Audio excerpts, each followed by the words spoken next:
Hello, family. What is up with you all today? Back with another video. Today we're going to digest another section of ancient religions presented to you by Great Courses audiobooks and our speaker, our presenter, Professor Hans Friedrich. I'm going to stop there. I'm going to stop there. So, without further ado, let's get to it. Distinguish one Zeus from another. Olympian Zeus would not be confused with Zeus Ctesias, and one individual Zeus Ctesias was not the same as the Zeus Ctesias that looked over the neighbor's treasure. They dwelled in different houses, and yet they were both Zeus Ctesias.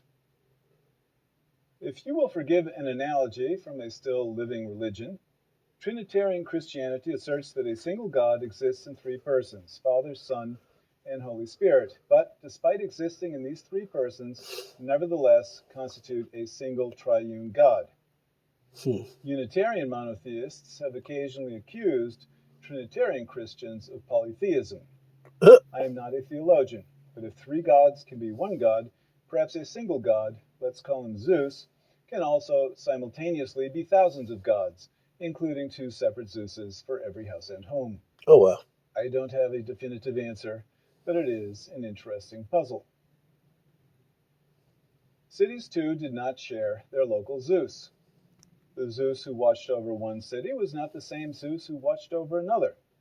Zeus Polyus, or City Zeus, was the Zeus for whom the Athenians murdered an ox during the Bouphonia of midsummer. Did Zeus Olympius, that is, Zeus of Mount Olympus, take note? We cannot know, but people assumed that he did. People who were not Greek also identified their sky gods with Zeus. The Romans considered Jupiter the functional equivalent of Zeus, and they worshipped diverse Jupiters in different places with epithets to distinguish them. Jupiter Optimus Maximus, Jupiter best and greatest, the chief god of the Roman state, was different from Jupiter Feretrius, Jupiter the... I'm not understanding it. Even back then,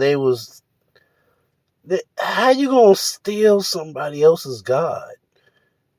Oh, that remind me of so and so. You know what?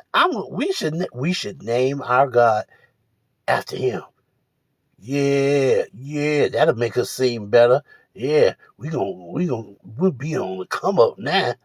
We gonna name our god Jupiter, just like them people across the lake. What? You can't. And it didn't get any better. It got worse.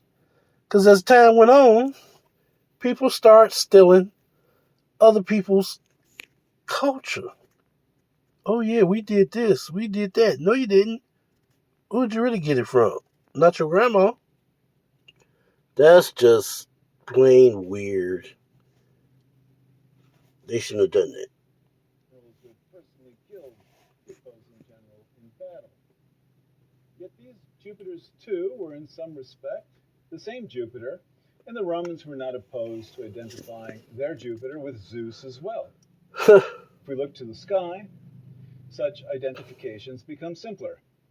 When lightning struck, the Romans would sometimes expiate Jupiter's anger with a stone, simply inscribed with the word fulgur, which means Who? thunderbolt. Lightning looks Zeus. the same in Greece as it does in Italy. Whether he went by the name Jupiter or Zeus, this sky god was worshipped under many names, in many ways, in countless places. Each was different, and yet somehow also the same. We will return to domestic Zeus as well as other gods of the home in our next lecture. Let us linger a little while longer with some of the great temples and sanctuaries of this Olympian, the remains of which, like the better known myths about him, are still visible among us. The Athenian tyrant Pisistratus began the colossal temple of Olympian Zeus in the 6th century BCE by knocking down the previous temple. His sons started construction of the temple in 520 BCE, but about 10 years later, after completing the platform and a few columns, the sons were expelled from Athens. The Athenian democracy did not approve of this massive monument to the tyrant among the sky gods, and they abandoned the project. The preeminent monument of Athenian democracy was, and arguably remains, Pericles' Parthenon for Athena. For almost 400 years, Zeus's temple remained a mere, albeit massive, platform. Alas, nothing lasts forever, and Athens' democracy fell, conquered in 338 BCE on the fields of Chaeronea by Philip II of Macedon. After a brief rebellion following Philip's assassination, Athens quickly submitted to the rule of his son Alexander the Great. Alexander's rule was, in the various pieces of his empire, followed by a number of Greek Macedonian dynasties. It's complicated. Suffice it to say here that one of these dynasties was the Seleucid dynasty, and Zeus's appeal to monarchs, we may note, was perennial. What better patron for a dynast than the supreme ruler in the sky? And so, a Seleucid ruler by the name of Antiochus presented himself as the earthly embodiment of Zeus, and in 174 BCE revived the project. Work resumed. The temple's design called for more than 100 columns, each of which was more than 6 feet wide and over 50 feet tall. These columns were massive, and if I may interrupt this story for some eyewitness testimony, I can assure you that the 15 columns that remain in place today, one fell over in the middle of the 19th century, they remain massive. The columns are truly impressive and well worth a visit, although the last time I was in Athens, the site was inexplicably closed, and I had to content myself with staring through the bars of the metal fence that surrounds the compound. Be that as it may, 10 years after he began the project and when the temple was about half built, the earthly embodiment of Zeus, known as Antiochus, abandoned this earth. Or to speak more simply, Antiochus died. And again, in 164 BCE, work halted. Another 78 years pass, and in 86 BCE, a Roman general by the name of Sulla passed through, infamously sacked Athens and stole some of the columns, which were subsequently put to use in the temple of Jupiter Optimus Maximus on Rome's Capitoline Hill. Thus illustrating for us architecturally, as it were, I had to get that out. Sorry. Of one people's god with another's. We are, however, still not at the end of this story. Eventually, almost 600 years after the Athenian tyrant Pisistratus began the project, the Roman Emperor Hadrian, who earned the name Philhellene for his efforts, completed Zeus's temple, which, finally, in 132 CE, he dedicated. The temple was subsequently badly damaged in 276 CE during an invasion, thus yielding a period of full glory that lasted 144 years. Scholars frequently call this heyday brief, which frankly I find a bit odd. How many buildings built today will last that long? And as I mentioned earlier, even though the site was used for 2,000 years as a quarry for churches and other buildings, a small but impressive fraction of the temple still remains. In short, this was perhaps a home that many might see as fitting for Olympian Zeus, the supreme god of the Greek pantheon.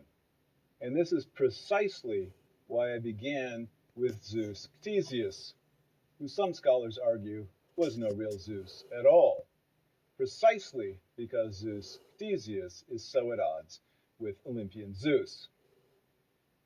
I must warn you, dear students, I do not always adhere to prevailing consensus, but I will try to warn you when I deviate so that you may avoid heresy and adhere more strictly in your opinions, if that's your preference.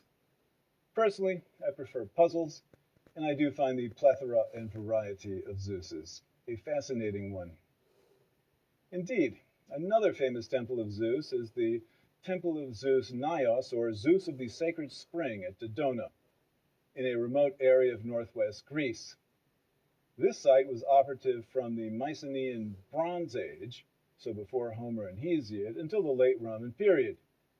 This Zeus shows us yet another of his many faces. Mm. Here, Zeus gave advice through his priestesses to those Oh, who asked. wow. What is up with the Zeuses and the Jupiters and the... Boy. I'm going to need a minute to digest all this. Like, how many Jupiters could there possibly be? And then on top of that, Jupiter and Zeus are the same person. Like, really? They couldn't be original? Anyway, that's all for today. Tell me what you think.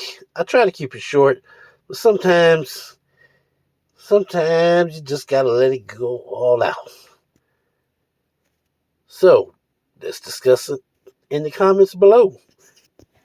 Till next time, be blessed.